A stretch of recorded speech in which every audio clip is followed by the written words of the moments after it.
The history of Mozambique is a long and complex one, marked by a pre-colonial era of trade and powerful empires, centuries of Portuguese colonial rule, and a tumultuous post-independence period. Pre-colonial era. The earliest inhabitants of Mozambique were hunter-gatherer societies, ancestors of the Khoisan peoples. Beginning between the 1st and 5th centuries AD, waves of Bantu-speaking peoples migrated from the north and west, bringing with them iron-smelting technology and establishing agricultural communities. By the late 1st millennium AD, a sophisticated trade network had developed along the Indian Ocean coast. Arab, Persian, and Indian merchants established trading posts, and the region became a hub for the exchange of gold and ivory from the African interior for goods from the broader Indian Ocean world. This trade contributed to the development of powerful inland empires, such as the Mwenamutapa Empire. The coastal towns, largely autonomous, participated in the burgeoning Swahili culture and adopted Islam. Portuguese colonial rule.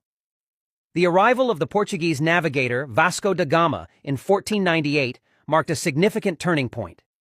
Seeking to control the lucrative gold and slave trade, the Portuguese established their first trading post in 1505 at Sofala. Over the next few centuries, they gradually extended their control, though their influence was largely concentrated in coastal areas and key river valleys. Portuguese rule was characterized by the exploitation of both natural resources and the local population. The slave trade was a major economic activity, and later, large private companies were granted vast tracts of land to administer and exploit for agriculture, particularly cotton and cashew nuts. This system created a large, impoverished black workforce and a society with deep-seated racial and economic disparities. In 1951, Portugal formally declared Mozambique an overseas province, but this change did little to address the systemic inequalities or ease the repressive policies of the Portuguese new state regime.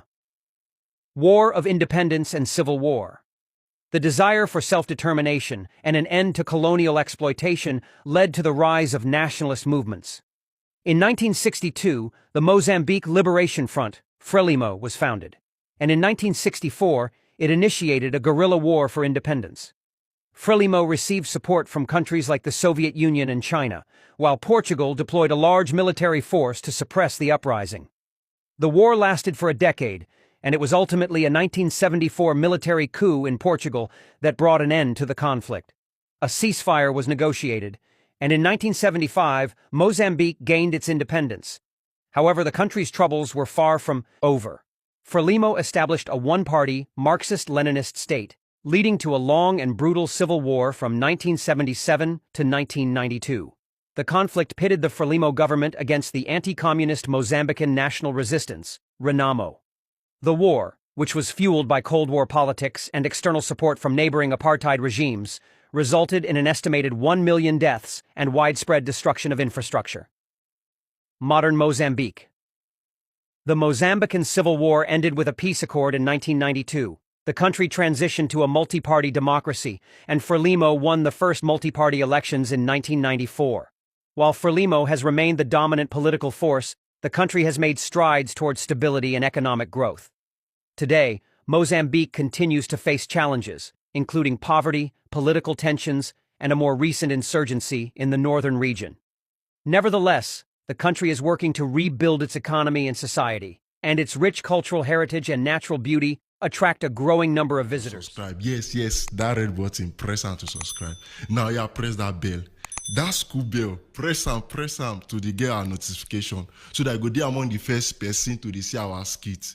Now, if you dey go, thank you. A lawyer.